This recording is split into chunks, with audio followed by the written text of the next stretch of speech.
Get some more screws in across the top. That light's pissing me off. Couldn't get the board in. Not much floor space to bring it out. And they're nearly as high as the ceiling, so standing them up was a pain. Glad that's in. I mentioned it for a while, but 3 metre track is a nice length for an 8 foot board. And if I get this off, I've got my other one here that I added a piece on permanently, it's super glued in. Get that out of the way. This was 2 1400mm tracks, but that is just nice size for 8 foot boards. And then the piece that I cut off the other 1400mm track leaves me a piece, this is 300mm, leaves me a piece 1100 long, which is nice for doors. So it's a nice setup. I'd like a 8 foot strip because sometimes that 3 metre one's too long, but I managed for now. They're quite expensive, so I managed for now.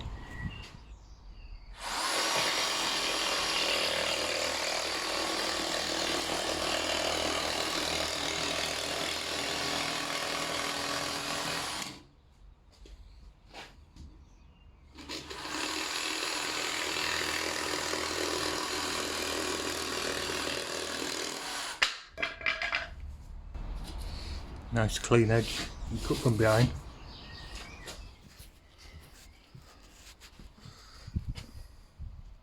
That's done. I'll do this bit with the offcuts, see what's left. And I just cut that one there. But before I put that one in, I need to get these bolts in the bottom. I can't get that one out because it's a prick.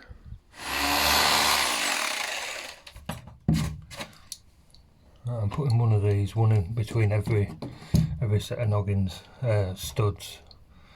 And like I say, these floors are crap, so I don't expect them to tighten up. And I've got some long sockets because this thread comes through, so you're limited, you know, when the thread starts coming through with these short sockets. But mine are at home. That's a bit tight.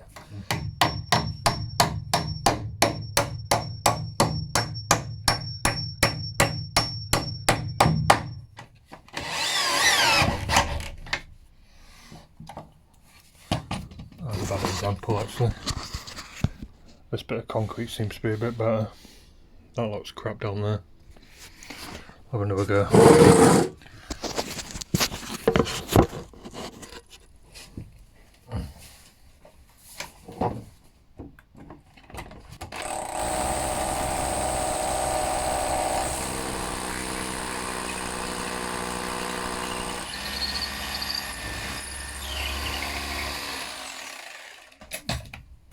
See, only about an inch.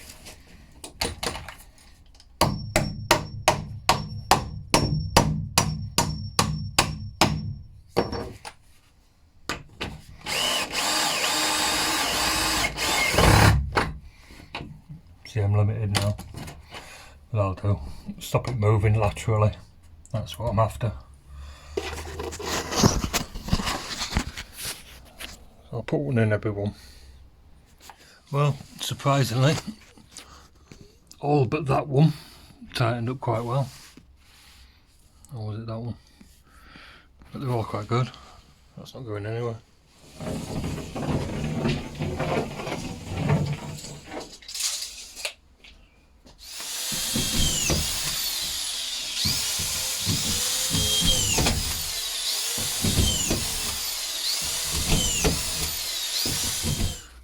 Right, so that wall's in, boarded both sides. I've got to do this one now. And what I've got at the bottom there is 515 at the top. Here I've got 500mm. And this one here, 2120, is to that point there. And the other one, 2180, is to this point here. So what I'll do is I'll cut one to that size, minus 10mm on the height, just so I've got a bit of clearance. And it'll fit close, let's say. because we don't know which of these legs we should be working off. I'm working off this one. Once I cut that, I'll cut a pair, I'll cut another one, I'll draw around it and cut another one to go on the other side. But this is fixed in place. Maybe not, it's full of junk though, I'm not moving it. I'll slide that one in, fix it on this leg. It'll have to be fixed in there later. So that one fits. Needs to come up. Sat on the floor at the moment. But that one fits. The writing's on the wrong side, so I'll put this one on the other, and I'll just make sure that the other one that I copy from this one has the writing on this side. So, like I say, got the writing on that side, so the writing on there. So if I put that on there, make my marks, cut it, that should make a pair. Right, final bit of wood to go in there before I can start hanging the door. I've got an offcut. It isn't wide enough to do 2 strips at that, but it is wide enough to do that and that. Make like a married pair, I'll show you. So that's 230, that's 150. You see, this is my offcut. So it needs to be 460 to be able to get 2 pieces at 230. So I've marked my length, the width I mean, and I'll mark it and cut it and lay it out and show you what I'm thinking. So that's how I cut that. Cut it to width. Then I worked out me 230, 145. Cut that piece off. Then 230, 230. Ripped it down. And quite often when you're making angled pieces like this, the offcut will make, you know, the other one a pair if that's what you need.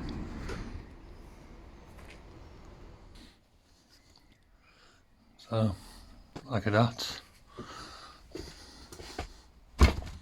Right, time to fit this door casing. I've got about 15mm there, and I know, if I just lay that down, I know that this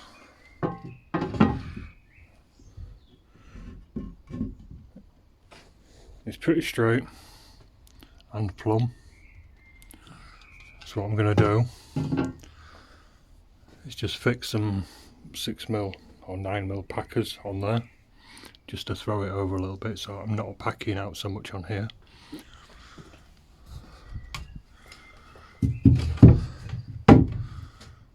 Stay. We had a discussion about which way this door was going to open. This one opens like that. That one will only get used when it needs to be, probably. There's a door there that opens this way.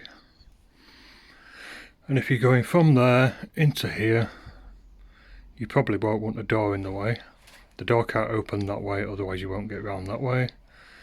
The door could open that way, but if it's open you can't get to that shelf behind there, plus it might interfere with that door. So I think I did write it on the top, but I've covered it up now. So I think it's opening this way. So what I'll do is put them packers on there, fix that back straight, that's the hanging side, and I'll hang the door on that. Then as the door's swinging, I can fix this leg to suit the door. And I've taken just a sliver off the bottom of here,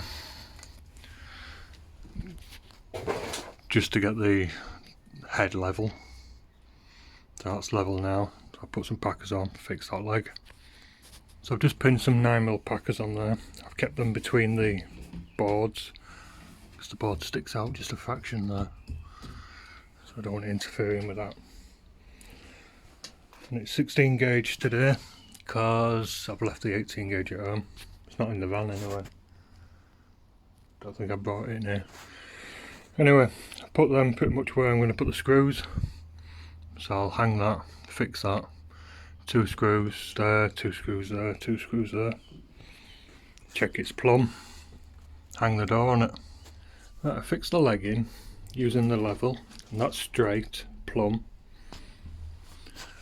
And it's just off just by a fraction there when I stand the door in here. But we're off by a millimetre or so up there. But I'm a bit tight down there. So what I did was measure the door, and that's 763. But down here it's 765. The door's 2mm bigger.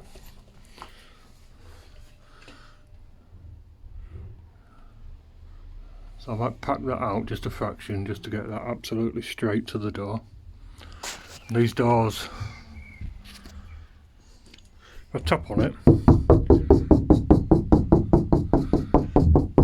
that's quite a consistent sound.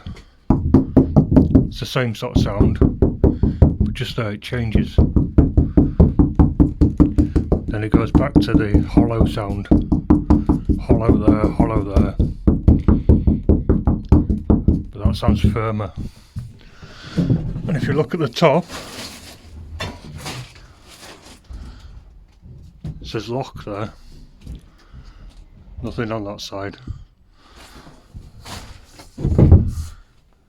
That's because there's a lock block there. Because these doors are just a timber frame with like egg box inside.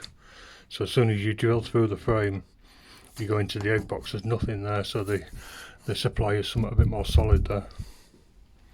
So I'm gonna H for hanging. That's the side I'm gonna put my hinges, and that's the side I'll work to all the time. So I've just put a little packer in there, just loosened the screws, slid that packer in. And it's one of these, so it goes either side of the screw. If you put the packer just one side of the screw, the wood will bend as you screw it back. But that's pretty good now. Don't matter like that. I'll get some hinges on. And I've forgotten my router as well, so it's old school. I'll chop them out by hand. I've only got two little 3-inch hinges to go on here though. So I've got some packers in the bottom there to give me a gap at the top that I want. Not going to be tight because it's got to be painted yet. And I marked where my hinges are going to go. So up. And I put an X next to it. I can take it off now and chop my hinges in.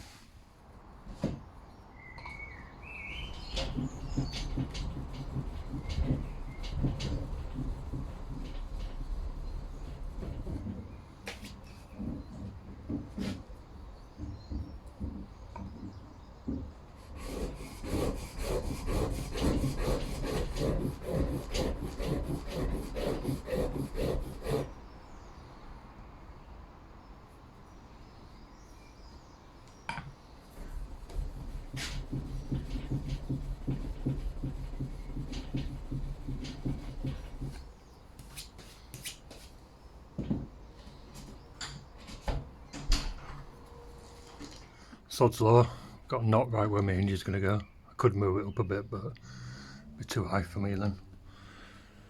And my doors, start with a block of wood, wedge in it, back with that side so it don't damage the door. Wedge sticks out so that when I hit it, I don't hit the face of the door. I'll chop this hinge in. My X mark there, look. You could use a marking gauge to get your depth, but I'm not going to.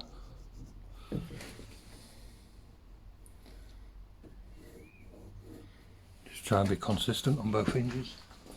And look at the hinges, get them parallel. See what sort of gap you've got.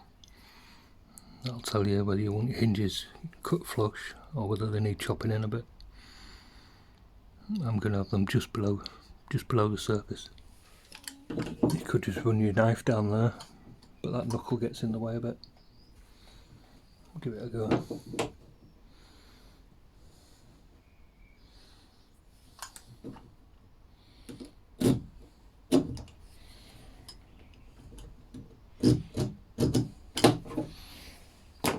Cut that a bit deeper.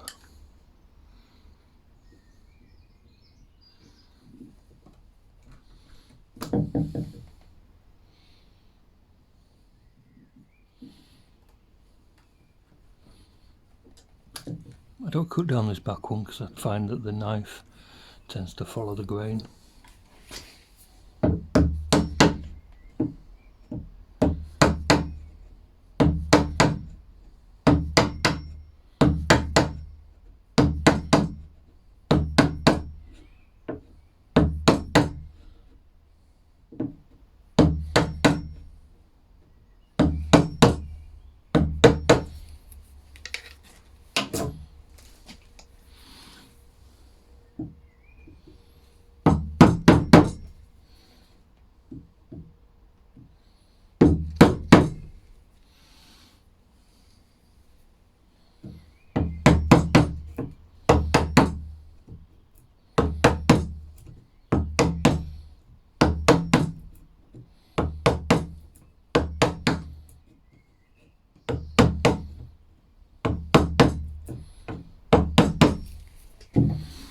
Reaching over the camera a bit here.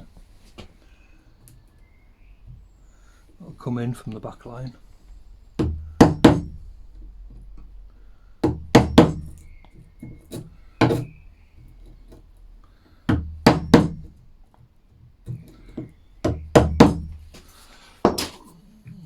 And I'll run this through. You don't want your hand behind, but I've got to hold the door, so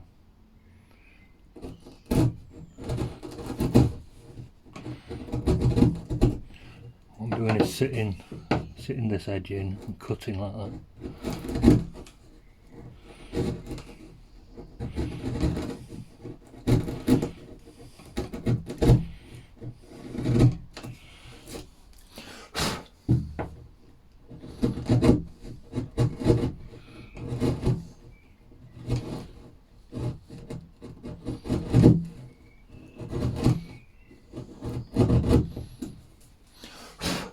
Now, before I get carried away, just see if I've gone deep enough. That's not bad, but I've got a slight rock in the middle, so I'll take a bit more out the middle there.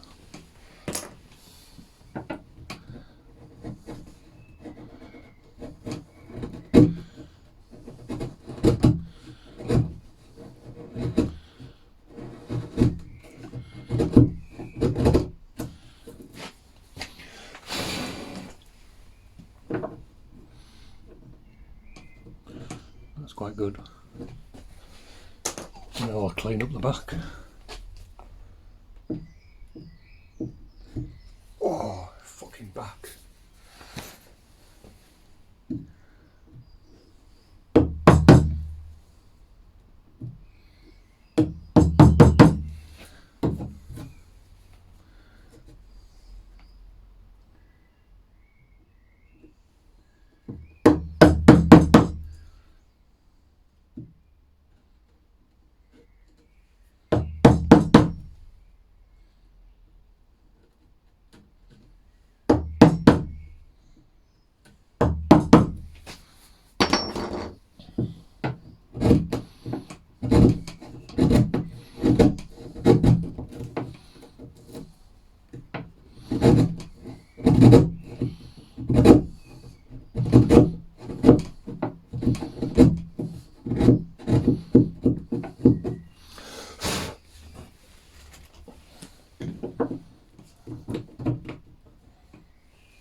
So that's the other one. Tiny amount of play in it. It's alright. It's quite tidy.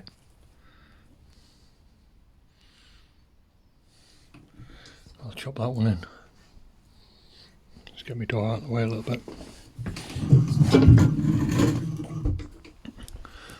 What I'll have to do where this knot is, just make lots of cuts.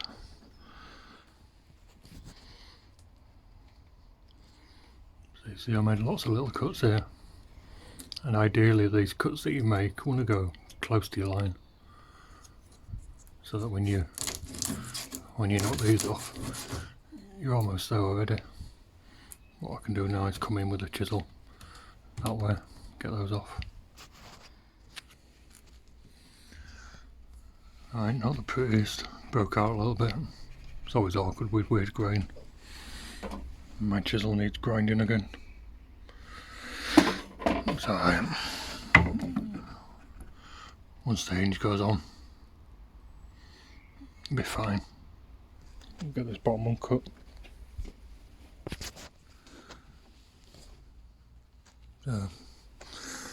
Not bad.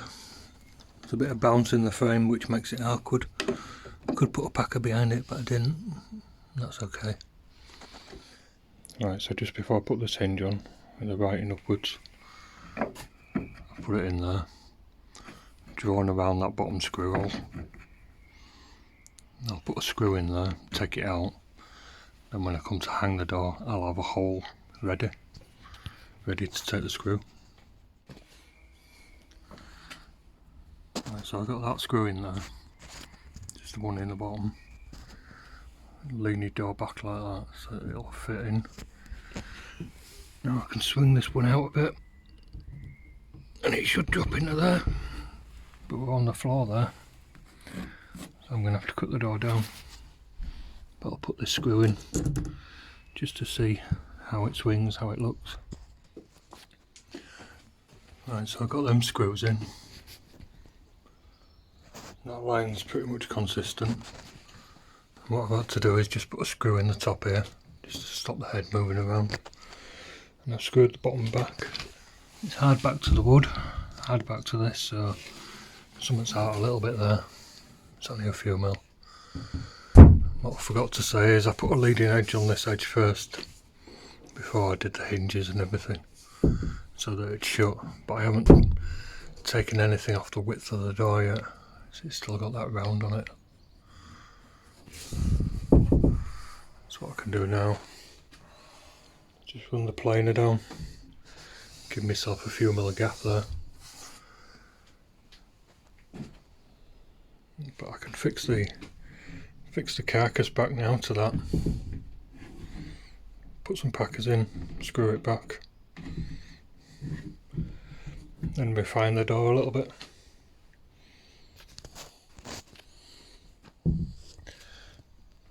Right, so just a little bit of planing off that bottom edge.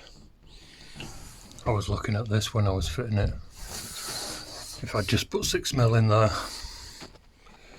I'd have been able to just move that leg over, but it fits, it's fine. A bit more of a gap at the top than I wanted, but it's parallel-ish. I think it's the frame that bends down actually. Let's stick a screw up there, pull that up. Yeah, that's what I've done, stuck a screw in. Okay, be right. Get the lock on, meter high. All the screws are in. That one's a fraction low. It's okay.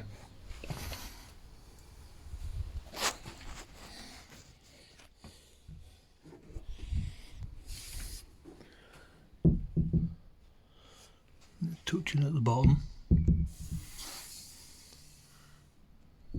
Just a very small amount of ply there.